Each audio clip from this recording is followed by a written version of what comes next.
భారతదేశంలో శాకాహారం తినేవారి కంటే మాంసాహారం తినేవారే ఎక్కువగా ఉన్నారు. అందులో టాప్ 10 లిస్టులో కొన్ని రాష్ట్రాలు. జాతీయ ఆరోగ్య మరియు కుటుంబ సర్వే NFHS డేటా ఆధారంగా చూస్తే నెంబర్ 1 లిస్టులో నాగాలాండ్ ఉంది. ఇక్కడ సాంప్రదాయ వంటల్లో పంది మాంసము, నిప్పుల మీద కాల్చిన మాంసాలు మరియు ఎండు చేపలు, పచ్చి చేపలు ఇక్కడ ఎక్కువగా తింటారు. నాగాలాండ్ 99.8% జనాభా మాంసాహారం తీసుకుంటూ అగ్రస్థానంలో ఉంది. నెంబర్ 2 పశ్చిమ బెంగాల్. ఇక్కడ చేపల కూర, మటన్ కర్రీ మరియు కోల్కతా బిర్యానీకి ప్రసిద్ధి చెందింది. పశ్చిమ బెంగాల్లో 99.3% మంది క్రమం తప్పకుండా మాంసాహారం తింటారు. నెంబర్ 3 కేరళ. కేరళలో మలబార్ బిర్యానీ, చేపల కూర మరియు స్పైసీ సీ ఫుడ్స్ వంటకాలు బాగా తింటారు. జనాభాలో 99.1% మంది మాంసాహారం తింటారు.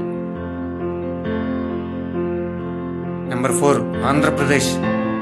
Spicy chicken curry, mutton fry మరియు చేపలు, సీ ఫుడ్స్ కు ప్రసిద్ధి చెందింది. జనాభాలో 98.25% మంది మాంసాహారం తీసుకుంటారు.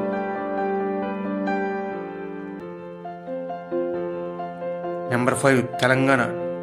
తెలంగాణ బిర్యానీకి ప్రసిద్ధి. అలాగే మేక మాంసము, చేపలు, గుడ్లు, కోడి మాంసము, బీఫ్ ఎక్కువగా తింటారు. జనాభాలో 2.7% మంది శాకాహారులుగా ఉన్నారు. అయితే జనాభాలో 97.30% మంది మాంసాహారం తింటారు.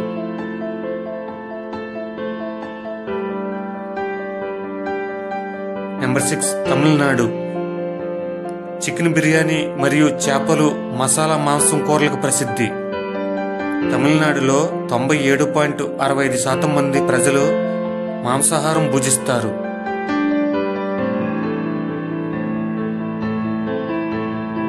నెంబర్ 7 జార్ఖండ్. ఈ రాష్ట్రంలో చికెన్, మటన్ మరియు చేపలను తింటారు. గిరిజనులు అధికంగా ఉండే రాష్ట్రం కాబట్టి ఇతర జంతు మాంసాలు కూడా తింటారు. జార్ఖండ్ జనాభాలో 97% మంది మాంసాహారం తింటారు. Number 8 Odisha.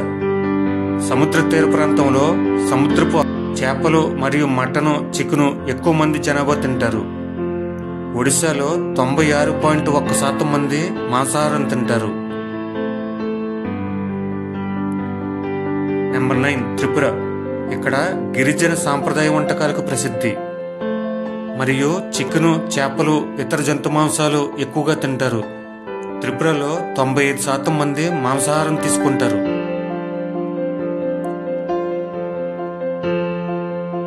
Number 10 Goa. Sea foods మరియు చేపలు, చికెన్, పంది మాంసం వంటకాలకు ప్రసిద్ధి చెందింది. గోవాలో 93.8% మంది మాంసాహారం తీసుకుంటారు.